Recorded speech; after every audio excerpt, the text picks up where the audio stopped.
സംസ്ഥാനത്തെ പ്രധാനപ്പെട്ട വാർത്തകളിലേക്ക് വരേണ്ടതുണ്ട്. വീണ വിജയന്റെ ഹർജിയിൽ മേൽ കർണാടക ഹൈക്കോടതിയുടെ വിധി വരുമ്പോൾ അത് സംസ്ഥാന രാഷ്ട്രീയത്തിൽ വീണ്ടും ചർച്ചയാകുന്നു. ആ വാർത്തകളിലേക്ക് വരുന്നതിന് മുമ്പ് വയനാട് പുൽപ്പള്ളി സുരഭിക്കവലയിൽ കണ്ട കടുവയെ പിടികൂടണമെന്ന ആവശ്യം ശക്തമാക്കി നാട്ടുകാർ. കടുവയുടെ സാന്നിധ്യം വർദ്ധിച്ചിട്ടും വനംവകുപ്പ് നടപടിയെടുക്കുന്നില്ല എന്നാണ് ആരോപണം. പ്രദേശത്ത് എത്തിയ വനപാലകരെ നാട്ടുകാർ തടഞ്ഞിരുന്നു.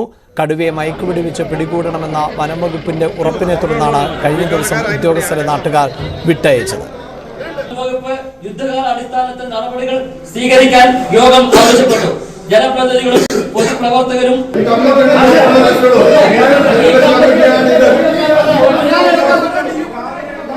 അതേസമയം വയനാട് പയ്യമ്പിള്ളി പടമലയിൽ കർഷകനെ കൊലപ്പെടുത്തിയ കാട്ടാന ബേലൂർ മഖനെ പിടികൂടാനുള്ള ശ്രമം 6ാം ദിവസത്തിലും തുടരുകയാണ്. പനവല്ലി മേഖലയിൽ നിന്ന് ആനയുടെ സിഗ്നൽ ലഭിച്ചിട്ടുണ്ട്. ഡോക്ടർ അരുൺ സക്കറയും ദൗത്യസംഘത്തിനൊപ്പം ചേർന്നു കഴിഞ്ഞു. കഴിഞ്ഞ നവംബറിൽ ആനയെ ബേലൂരിൽ നിന്ന് പിടികൂടിയ കർണാടക വനംവകുപ്പിലെ ഉദ്യോഗസ്ഥരും തെരച്ചിൽ സംഘത്തിന് ഒപ്പം ഉണ്ട്. വിവരങ്ങളുമായി ജിൻസ് തോട്ടുങ്ങര ചേരുന്നുണ്ട്. ജിൻസ്, ഈ കർണാടകയിൽ നിന്നുള്ള സംഘം എത്തുന്നതോടെ ഈ ആനയെ കൂടുതൽ എളുപ്പത്തിൽ ട്രാക്ക് ചെയ്യാൻ സാധിച്ചേക്കാം.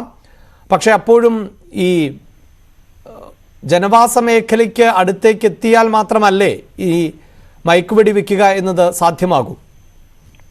തീർച്ചയായും അഭിലാഷ്, ഈ ആളക്കൊല്ലി കടുവയെ മയക്കുവെടി വെക്കാനുള്ള തീവ്ര ശ്രമത്തിൽ തന്നെയാണ് ഇപ്പോൾ വനംവകുപ്പുള്ളത്. രാവിലെ തന്നെ ഈ തിരച്ചിൽ ആരംഭിച്ചിട്ടുണ്ട്. ഏറ്റവും ഒടുവിൽ ലഭിച്ച റേഡിയോ കോളർ സിഗ്നൽ പ്രകാരം ആന പനവല്ലി മേഖലയിലാണ്. ഇവിടെ തന്നെയാണ് രാവിലെ മുതൽ തിരച്ചിൽ പുരോഗമിക്കുന്നത്. ഇതിനോട് അടുത്ത് തന്നെ ജനവാസ മേഖലയുണ്ട്. അതുകൊണ്ട് തന്നെ ചെറിയൊരു ആശങ്കയും നിലനിൽക്കുന്ന സാഹചര്യമുണ്ട്. എന്തായാലും ഇന്ന് തന്നെ മയക്കുവെടി വെക്കും എന്നുള്ള ശുഭപ്രതീക്ഷയിലാണ് വനംവകുപ്പുള്ളത്. ഇതിൽ എടുത്തു പറയേണ്ട കാര്യം, ഡോക്ടർ അരുൺ സക്രി കൂടി ഈ ദൗത്യത്തിന്റെ ഭാഗമാകുന്നുണ്ട്. വന്യജീവി മനുഷ്യ സംഘടനകളുടെ പ്രശ്നങ്ങളിൽ ഇത്തരത്തിലുള്ള ദൗത്യങ്ങളിൽ അദ്ദേഹം നേതൃത്വം നൽകിയ ഒരാളും കൂടിയാണ് ഈ അരുൺ സക്രിയ.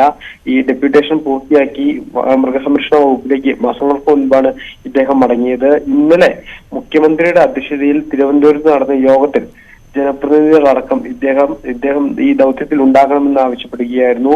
ഈ കഴിഞ്ഞ വാഗേരി മൂടക്കൊല്ലിയിലെ കടുവ ദൗത്യത്തിലും ഇദ്ദേഹം ഉണ്ടായിരുന്നു.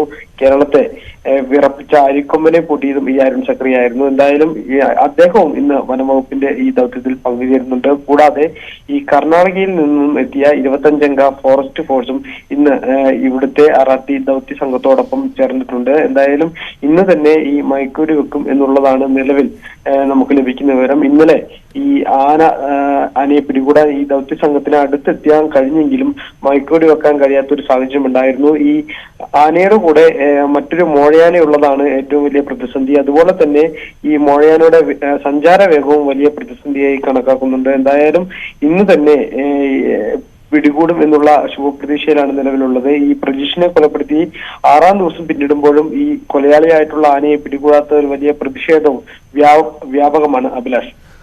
റൈറ്റ്, ആ പ്രതിഷേധത്തിന്റെ ഭാഗമായിട്ടാണ് ഇന്നലെ യൂത്ത് കോൺഗ്രസ് കൽപ്പറ്റയിൽ പ്രതിഷേധ പ്രകടനവും യോഗവും നടത്തിയത്. ജനങ്ങൾ മരണഭീതിയിൽ കഴിയുമ്പോൾ വയനാട്ടുകാരെ പരിഹസിക്കുന്ന വനമന്ത്രിയുടെ നിലപാട് അപമാനകരമാണ് എന്ന് യൂത്ത് കോൺഗ്രസ് ആരോപിക്കുകയും ചെയ്തു. തലസ്ഥാനത്ത് തുടരാൻ AK ശശി